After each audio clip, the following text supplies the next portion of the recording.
Chevre, how are you? I hope everyone is gesund, stark, und freilich, begashmesurig, and so I hope everyone is healthy, strong, and happy physically and spiritually. Today is Erev Shabbos Kodesh, parshas Vayeira, which contains one of the most famous stories of the whole Torah, the story of the Akedah, the 10th test of Avram. So today we're going to talk about the idea of tests and primarily about Mesiras Nefesh, a subject which according to Yiddishkeit, and especially in the light of Chassidus, is uniquely Jewish. And this we have to understand. Before that, we'll say a pasuk. As usual, we start with the pasuk. We'll start with the pasuk in Tehillim, which talks about tests. Nosata l'riecha neis lehisnoises mipnei koish etzel, which means that you gave to those who fear you a banner for rallying because of the truth, Selah. So we're going to this Hasidic interpretation immediately. Nes is a test, because Nes, as he says of it, could be a banner that means something which is lifted up high. It represents something which is higher, just like a banner or a flag on a ship. It's on top of the ship. So too, when Hashem makes a nes, which is also translated as a miracle sometimes, that means he lifts up the nature of the world into the supernatural. That's why it's called a miracle. It lifts up the world. And so too, we call a test, trials and tribulation, a nes, because through that, the person gets elevated. You give tests to those that fear you. Nes, a test. Lehisnoises, to become elevated. So this is one of the Torah approaches and perspectives on the whole idea of tests, because the famous question, God knows what's going to happen. So what's the point of the test? So basically there's two answers. One answer is that it's for the world. It's a demonstration for the world or for future generations to be inspired by this and to follow in the ways. And the other answer is it's for the person. He has a potential greatness, potential faculties, deeper levels, and when you put to the test, then these deeper faculties become revealed. So therefore the test is in order to maximize the potential of the person, spiritual levels of greatness. Okay, now let's go to the story of the Akedah. So the pasuk says, Vayeira Elav. So Hashem appeared, but Hashem tested Avram, and Hashem calls out to Avram, Vayemer Hineni, here I am. And Rashi says on this, here I am, Kachi ani yosem shel Chassidim. This is the response of the pious. Loshon novahu, it's an expression of humility. Here I am. V'loshon zimun, and it's an expression of readiness. Like reporting for duty, sir. That's all. We'll get to that later. Then the Eibishter said, Vayemer kachno es bincho es yichidcho asher ahavto es Yitzchak. You should take your son, your only one whom you love, Yitzchak. And then the Eibishter says, Va'alei shom la'ela. You should bring him as a sacrifice. And over here, there's the famous Rashi, where Rashi says, Kachno. Hashem was pleading with Avram.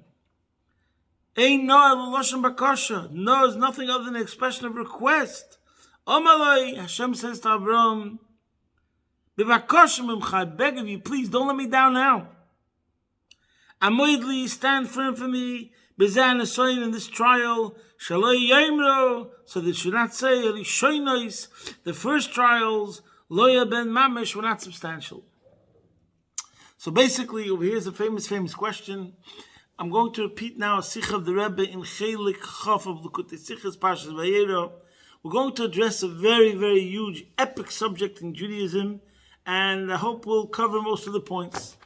So the question over here is, why is it so important for Hashem that Avram not fail the 10th test?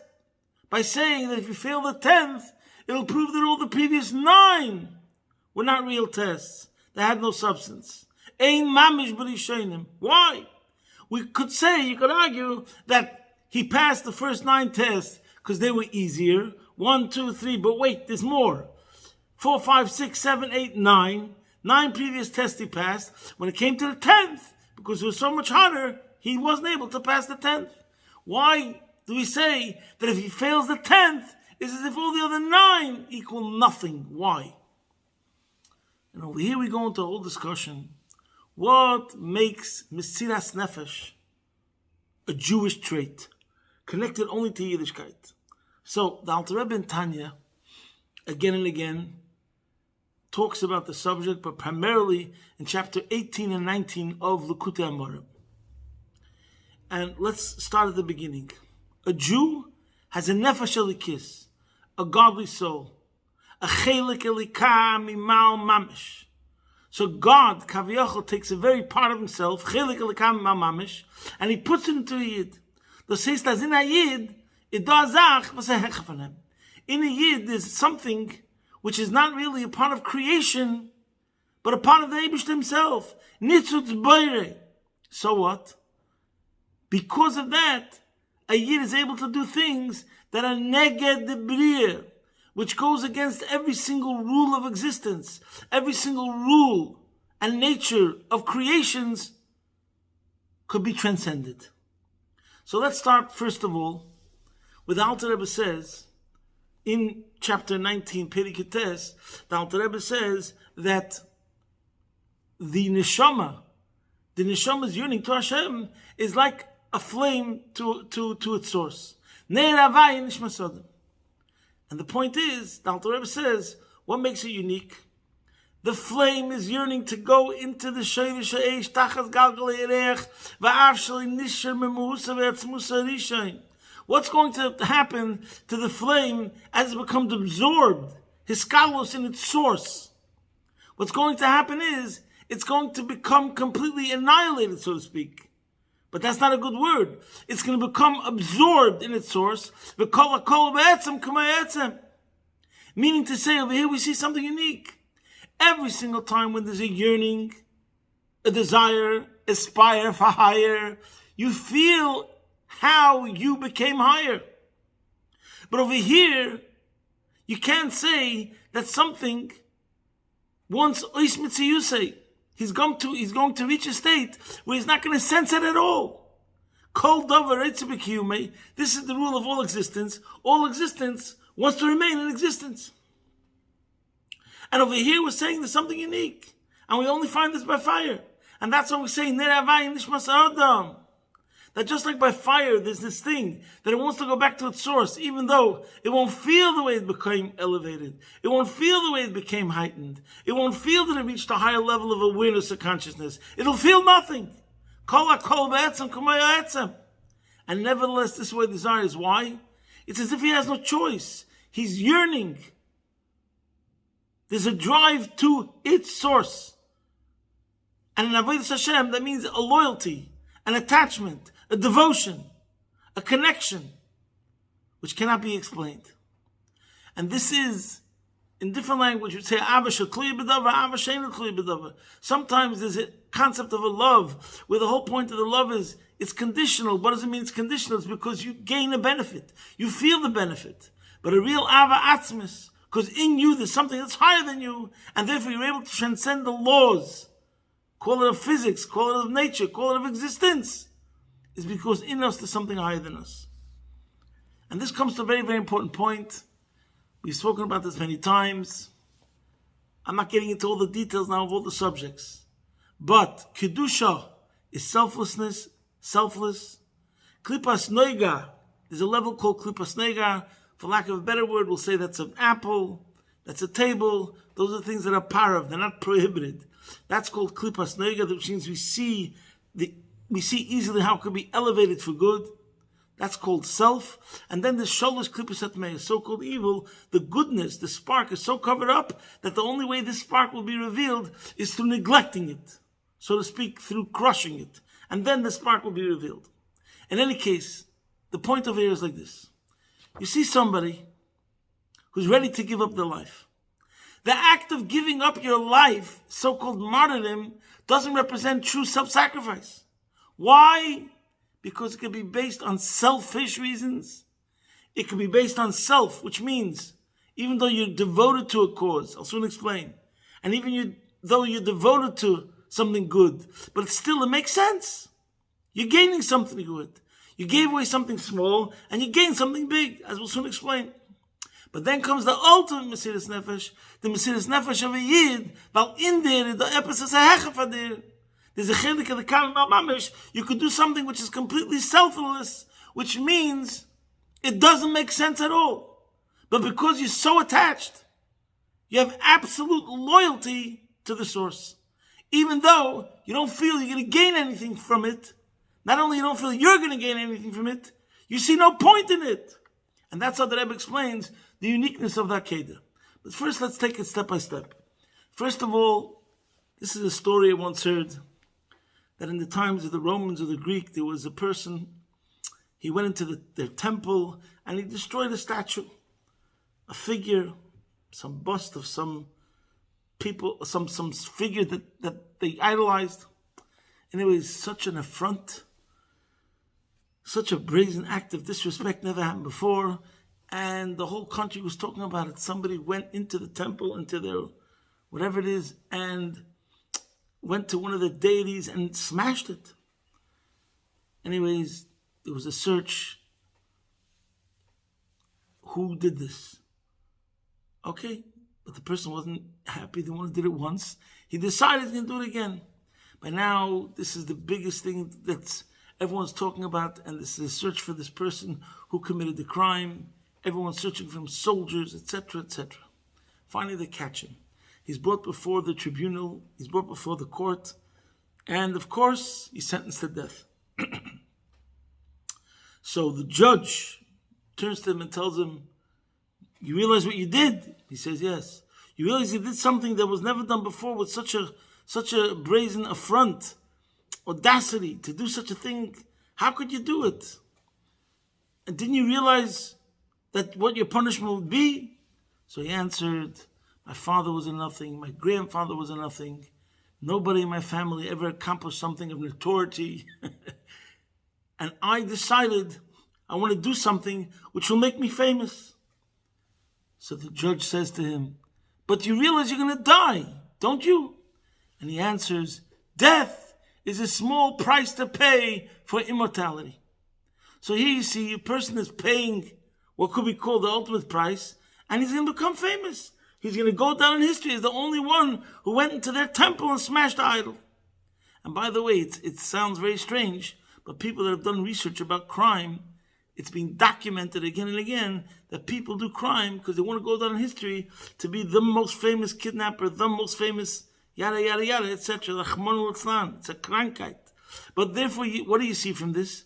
That a person could give up his life. For what? For bad reasons, for evil. That's called selfish. So imagine you have a German soldier, a Nazi, Yimach Shemai, who's fighting a war. And what's his war about? His war is about murdering innocent people. His war is about stealing other people's land. So what are his motives? His motive is greed. His motive is hatred. And he sacrificed his life. What does that represent? Nothing. It's an expression of evil. It's something that started with evil, something which is wrong and immoral, and he gave up his life to it. So what? Now we have another story. This I heard from my mashpia Melech Tzvibel, and I didn't hear it from anyone else, and he repeated from one of the mashpiim in Lubavitch. By the way, his yortzeit is coming up Sunday, Yutes Cheshvan, so he said the following story, which I think is amazing. They say, and he quoted this from one of his mashpiyim, who heard it from his mashpiyah. I think he heard it from Shlomo Chaim Kesselman, who heard it from Greinam, that Socrates, as everyone knows, he gave up his life for his beliefs. And he was told either he renounces all of his philosophy or he has to drink from the hemlock, the poison. He chose the poison and he died. So when he came Lamailo, when he came above, he said that he has to go into Gan Eden. He has to get paradise, heaven. And he said, Avram Avinu tzich nur gewollt Mesiras Nefesh. Avram only wanted to go on Mesiras Nefesh, and he got paradise, and he got Gan Eden. I, who actually went on Mesiras Nefesh, definitely has to get Gan Eden. So he was told, no, it's a great Unterschied zwischen dir und Avram Avinu. There's a big difference between you and Avram Avinu. Du hast gebeten a Taive, a Fataive. You exchanged lusts. You understood that spirituality is eternal. So you looked at intellect, seichel, as something which is soul and something which is eternal. So you traded ruchnius, spirituality, which can mean intellect, instead of chumrius. So it wasn't self-sacrifice, it's self-aggrandizement. It was a trade-in. You traded in your temporary existence of being a body of flesh for eternal existence, to be an existence of spirituality. It has nothing to do with self-sacrifice. It's self-aggrandizement. Bekitzer, it's connected to self. By Yid, sagt man nicht will und nicht kann sich abreißen von alle Kurs. By Yid, not he wants and not he can separate himself from Hashem. And that's what Alter Rebbe says, that by Mesiras Nefesh, it's Belishum Taina Meine.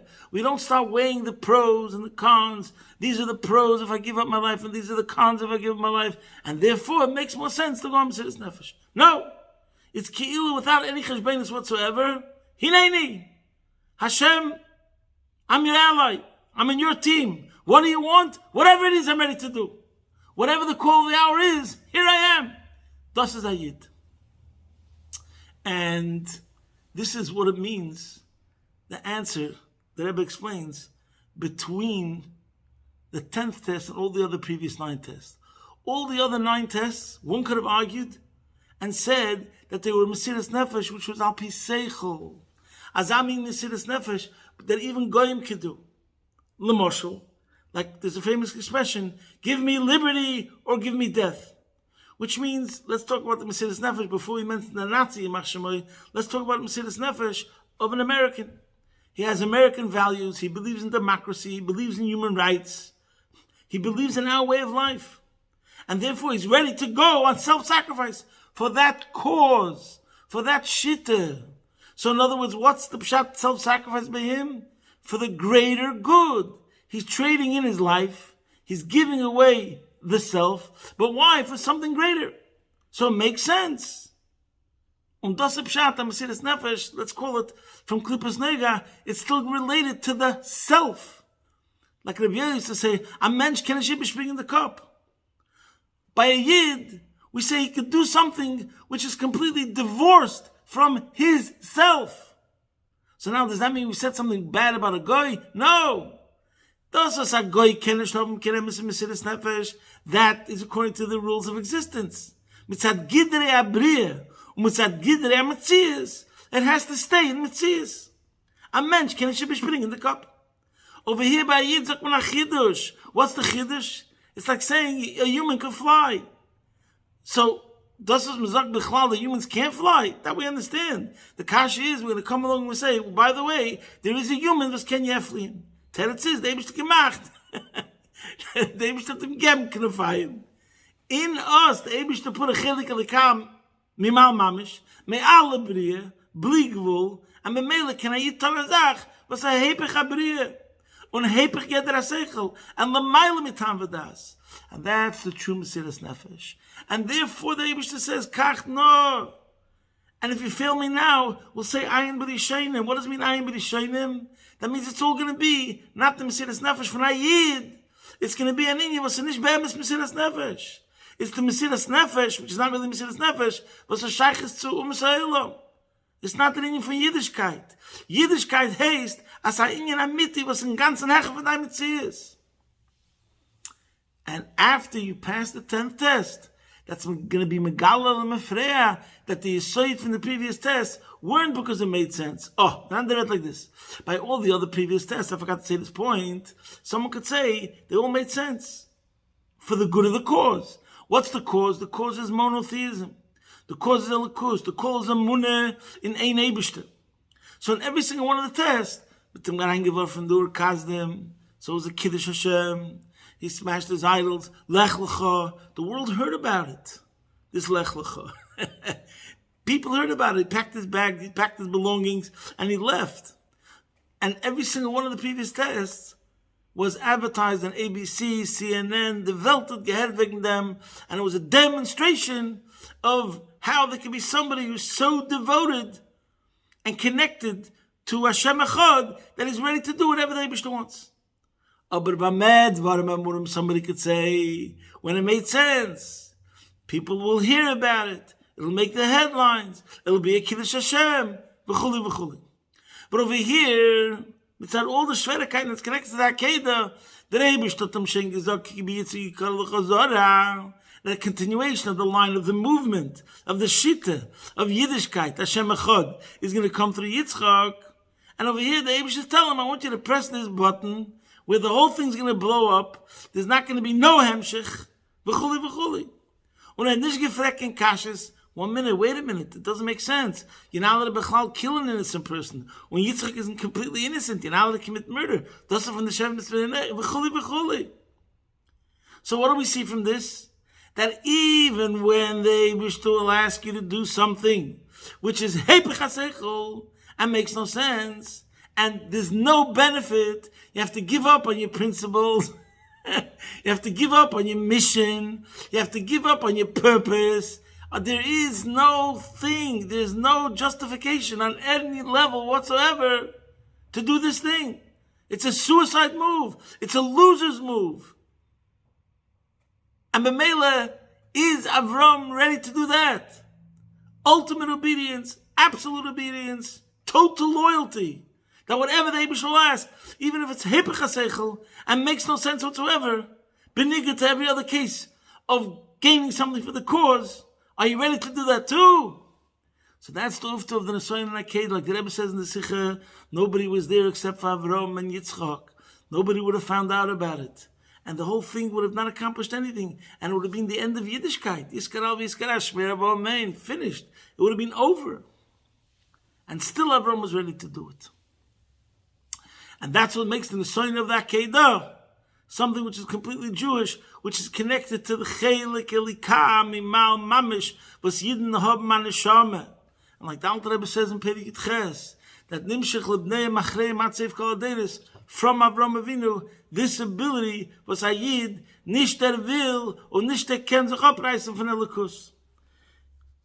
This Monday, Mr. Hashem, is the Yom Haledes of the Rebbe Rashab, and it's so amazing that there's a story where the Rebbe Rashab took his child, his Binchas Yechidcha, the Friedrich Rebbe, when he was 15 years old, and he told the Friedrich Rebbe, I'm making an Akedah with you, and he brought the Friedrich Rebbe to the oil of the Tzemach Tzedek and the Rebbe Marash, the grandfather and the great-grandfather of the Friedrich Rebbe, and he tells the Friedrich Rebbe, it's a very emotionally charged story, powerful, that when he took the Friedrich Rebbe into Avodas HaKodesh and he made him his second lieutenant, his right-hand man in Avodas HaKlal, he was 15 years old, he wasn't married, and he said, I'm making an Akedah with you, I'm making a covenant with Yosef Yitzchak, the Friedrich Rebbe.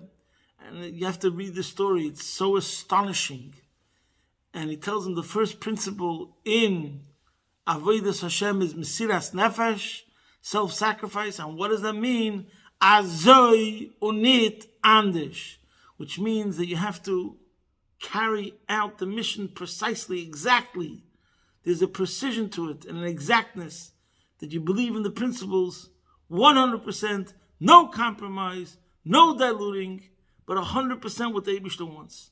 Azoi unitandish. The lessons, my friend, from this parsha are unbelievably relevant, and the Rebbe would many times speak about the concept of Mesiras Nefesh when it came to Yud Beis Tammuz time of the year, and again, the Rebbe would quote what it says in Chassidus, that today in a free country, we don't have to sacrifice our lives. You don't have to die al Kiddush Hashem, Baruch Hashem. We're living in free countries. We're not interrogated by the secret police. No one's torturing us and no one's killing us. So we should use that freedom to have the Mesiras Nefesh, that even if circumstances are not so comfortable, you won't have your orange juice this morning because the time is running and you have to leave breakfast early to run and catch that person to put on tefillin with him. That's Mesiras Nefesh. Or it means sometimes not doing what you want to do, or doing what you don't want to do. There's actually a very famous story, I'm not going to get into it now, where the Friedrich Rebbe says a story with the Baal Shem Tov, that there was a certain Jew, he saved up a whole year to buy an esrog, and his wife was so upset that she bit off the pitum. And this caused, she bit off the pitum of the esrog and made the whole esrog puzzle. And the husband did not get angry. And he said, oh, looks like I wasn't worthy of having a good esrog for Sukkot. Anyways, the Baal Shem Tov told his disciples that this man's act caused him, the Baal Shem Tov, it brought him great joy, and it brought the Eibush to great joy. And the Friedrich Rebbe writes that the Baal Shem Tov said the following: since the time of the Akedah, there hasn't been such a test like the test of this man. I think his name was Reb David. Since the time of the Akedah, there hasn't been such a test like this man, Reb David, and he withstood the test. Think about it. We're comparing a commandment from God to sacrifice your own child, which anybody will agree that that would be the ultimate test. And here we're talking about something seemingly so mundane that your wife did something very, very upsetting and very, very annoying to you. And what's the test? Whether you're going to be angry at her or you're going to be humble and look at it as a sign from Hashem. And the Baal Shem Tov said that from the time of the Akedah, there was never such a test. Wow, wow, wow. And this is a lesson to us all, that in these two directions, whether it's a direction of self-restraint, self-control, or self-discipline, where we want to do something and it's not really something that the Eibishter wants, and we hold ourselves back. We want to talk Lashon Hara, or we want to get angry, and we control ourselves. Or we push ourselves the extra mile to do something, even though it involves a bit of hardship and some toil. Either way, this is what means Mesiras Nefesh, Mesiras Harotzen. We're giving over our will to Hashem, and the Eibishter looks at that and sees that as an amazing sacrifice. And this is what we have to realize, that as Yidden, we have this ability of a chelik elika mimal mamish. We have this ability of transcendence, this level of transcendence, which was not given to any other people. So the Eibishter should help. We should take the koiches of this Mesiras Nefesh to be able to carry through whatever it is that is our shlichus for every single day, which will definitely cause the Geula Mitzvah Shlema, take it from Yad Mamish. Posting from my home, Be'ez Hashem Yisbarach, your man in Melbourne.